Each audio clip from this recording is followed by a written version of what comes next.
So hello everyone, I'm Jeson from CS Academy Coimbatore, and today I'm gonna explain about charge meter, and I'm gonna talk about all this like problem demonstration and hypothesis, and we're gonna be looking at it. So alright, so first of all, let's look at a charge meter itself. So what's the question? The question we've been given is basically something like there'll be two charge plates, and then so we just basically have a positive plate and a negative plate. Alright, so the thing is, we're gonna like it's just like a capacitor or something like that. We can take it like a capacitor, and then in between we're gonna suspend a ball. Okay, a lightweight ball. There's gonna be a ball which is suspended in between those plates. What will happen when there's like a charged sphere in between two charged plates? So yeah, for example, we can assume that this charged ball can either be positive or negative. So yeah, and then what we know basically right now is like charges repel, and unlike charges attract. Okay, so like charges repel and unlike charges attract. This is like the basic concept you all know, and then it's like, so yeah, so basically when you suspend okay, you're suspending a positively charged ball first. Okay, and this side is positive and this side is negative. What happened? So basically it's positively charged, so it's obviously going to attract to the negatively charged plate. So this is how it's going to look. So wait, I'm sorry.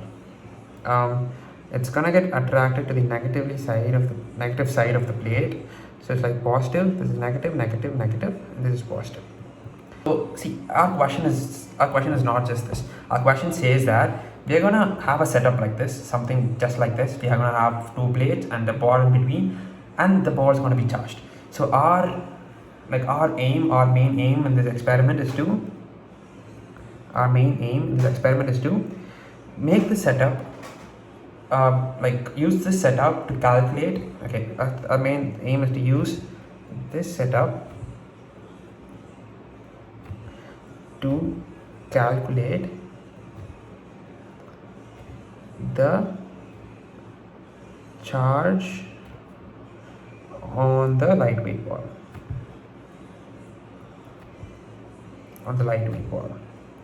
Alright, but there's a small twist to it. It's not just like calculating the charge on the lightweight ball. We're also going to do something which is like, we're going to make our setup as accurate as possible. We're going to make it as accurate as possible. It's just going to make it as accurate as possible.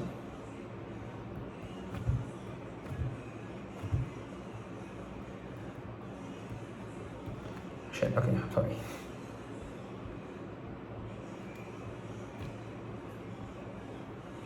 Yeah, we're gonna make it as accurate as possible.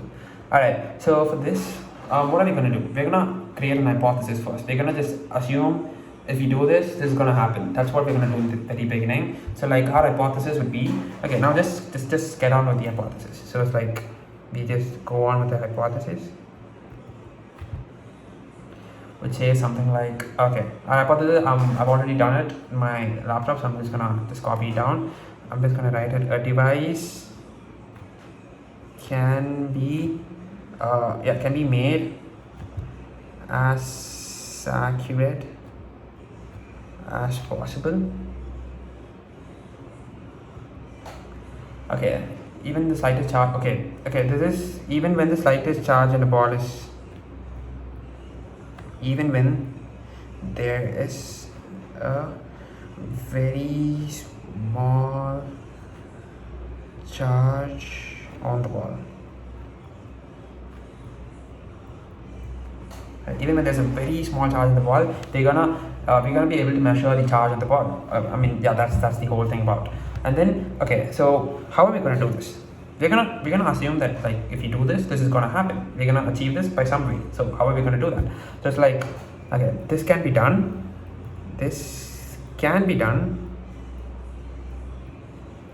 by optimizing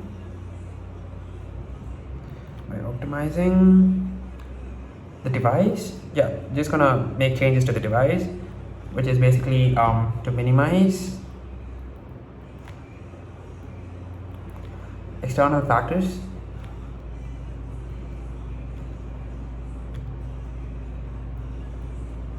and also by improving the sensitivity of the apparatus.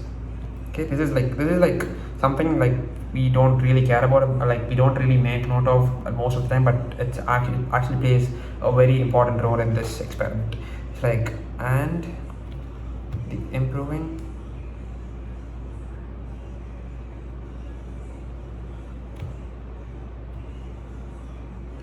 sensitivity of the apparatus. Alright, cool. So yeah, so the key thing to note is that we're gonna minimize the external factors affecting the experiment, and also we're gonna improve the sensitivity of the apparatus. Alright, so how are we gonna do this? Let's just start off with demonstrating the problem. Maybe, yeah. We're gonna try and demonstrate. Okay, we mentioned something called the external factors above. So, but like when you think about it, there are like a lot of external factors, but what are the external factors which are going to affect this particular experiment? So what will affect the angle of deflection? Just think about it. So the first thing which comes to my mind is that like we talk about the air currents. So it's like, although we perform the experiment in a controlled environment, there is still a chance of a small breeze of air affecting the movement of the suspended ball.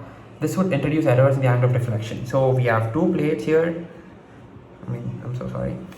Okay, we have two plates here, and then there's a ball in between, and this ball is going to have either a movement to the right or to the left. We're not sure, but then we want this movement, like this motion should completely be affected, or this motion, the cause of this motion should be only the charge on the plates, and it should like charge on the plates and the charge on the ball. It should not be like affected by anything else. So basically, even in a very controlled environment, there's still going to be some small breeze of air which should be taken into account. So like there's like some small breeze of air which is going to affect the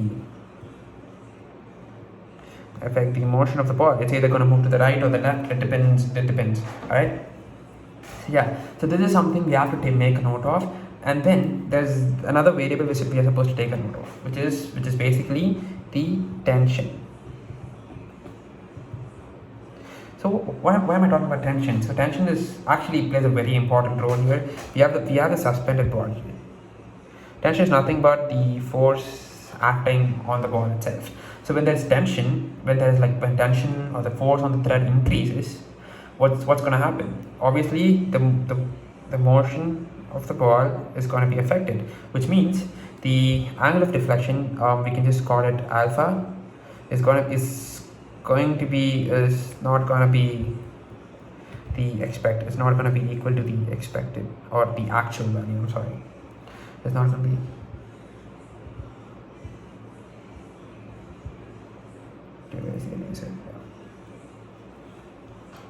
not going to be the actual value.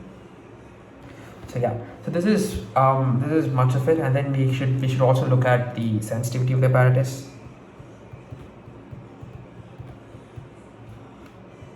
Basically the sensitivity of the apparatus as a whole. So like our goal is to measure even the slightest charge in ball, and in order to do that, the instruments we use must be well calibrated. Whatever the instruments we are using, it should be very well calibrated. Right? So our goal is to measure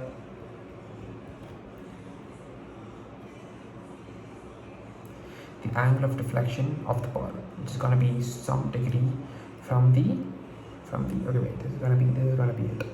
This is going to be theta. Oh sorry, we named it alpha before. I'm sorry. This is going to be alpha. So we're going to make sure if for instance we are using a protractor, we should make sure that it's very well calibrated, and also when measuring the angle of deflection, even the very smallest error in our equipment, a very small error in the protractor would affect the accuracy drastically. There's going to be a very big change in the accuracy. It's going to be and our goal here is not that. We are planning to get a device which is like as accurate as possible. Alright then. So what are we going to measure? So first of all, just make sure things to measure. Maybe, yeah. things to measure. It's gonna be 1 second. Things to measure are gonna be the mass on the ball. First of all, the mass of the ball and the charge on the plate.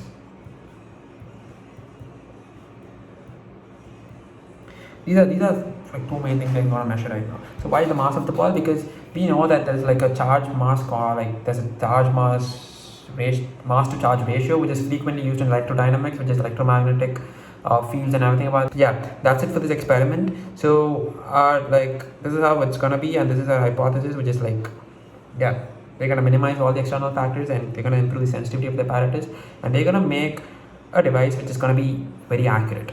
So that's the goal of the thing. All right. So yeah, thank you for listening. Bye bye.